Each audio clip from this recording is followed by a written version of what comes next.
China imetoa wito kuanza haraka mazungumzo ya amani kati ya pande zinazohusika katika mzozo unaozidi kupamba moto, huku ripoti zikionyesha mgawanyiko wa kimtazamo katika eneo la Ghuba kuhusu namna ya kushughulikia hali hiyo. Kwa mujibu wa taarifa ya Wizara ya Mambo ya Nje ya China, Waziri wa Mambo ya Nje Wang Yi amemhimiza mwenzake wa Iran Abbas Araghchi kutumia fursa zote kuanza mazungumzo wakati wa mazungumzo ya simu kati yao. Wang alisisitiza kuwa diplomasia ndiyo njia bora zaidi. Kuzungumza siku zote ni bora kuliko kupigana, alisema Wang, akiongeza kuwa migogoro ya kimataifa inapaswa kutatuliwa kupitia mazungumzo badala ya matumizi ya nguvu. Wakati huo gazeti la The New York Times liliripoti kuwa mwanamfalme wa Saudi Arabia Mohammed bin Salman amekuwa akimhimiza rais wa Marekani Donald Trump kuendelea na mashambulizi dhidi ya Iran.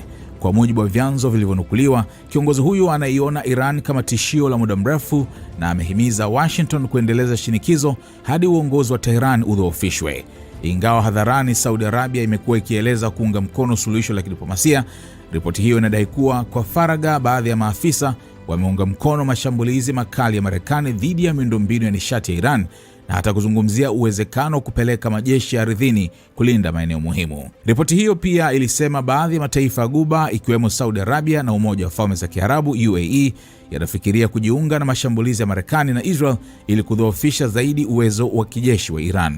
Kwa upande mwingine, mamlaka za Bahrain zimeripoti kuwa mwanajeshi mmoja wa UAE ameuawa katika shambulio la Iran.